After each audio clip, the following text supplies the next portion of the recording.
So, let's talk about events at Dean Court today, where Merse Huddersfield had 76% possession, 20 attempts on goal, played for more than half the game against 10 men.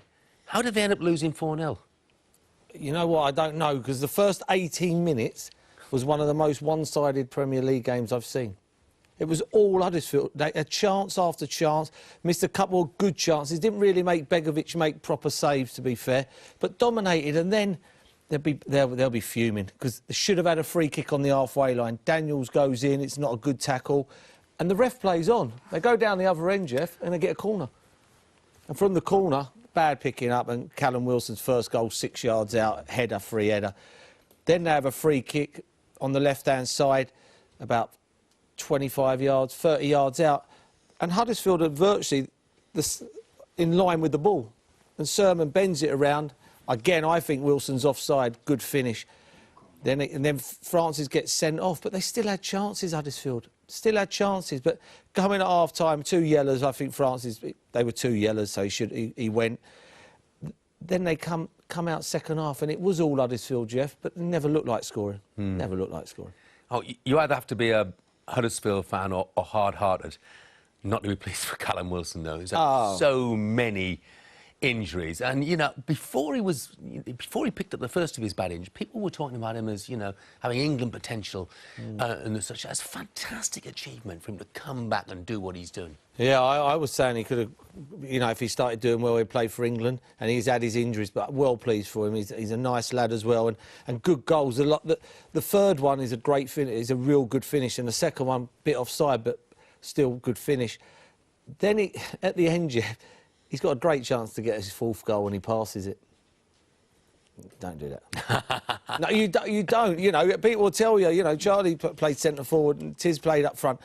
You know, people remember your goals at the end of the season, you know, and he was very unselfish, but that's the kind of player he is. And then Ariata scored a goal when Maloney tried to come out with a ball. So most of their goals they scored were mistakes from Huddersfield, and they've got to cut them out. They're putting severe pressure on themselves to win their games at home.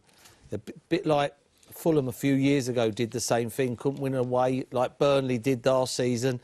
Can't win away, but they win their home games. But that's a lot of pressure.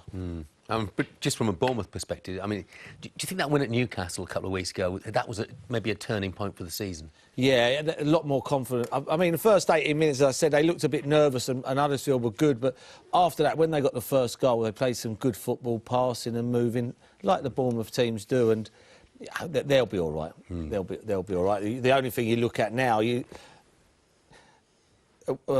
Wilson and King looks a good partnership. Yeah. He looks a handful. You know, if you're Jermain Defoe, you're sitting there now and you're probably thinking, I need to go in January. Yeah, there's people like Stanislas have got to come back from injury. Yeah, and you think, you know, Jordan Ibe went off injured, but yeah, if I was Jermain Defoe now, I'd be thinking I've got to move on in January.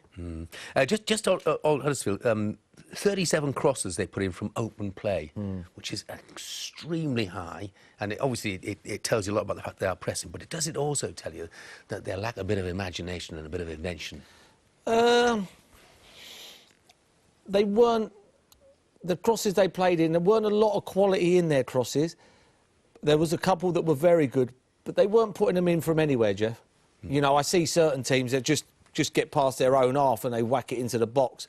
You know, they got down the line and they tried to put them in the box, but the quality wasn't there.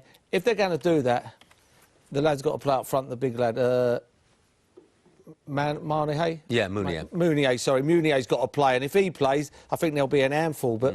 As I keep on saying, you've got to keep on putting pressure on. They haven't scored away from home since the first day of the season. Palace played 10 men there. Can't remember Begovic ever making a world-class save in the match.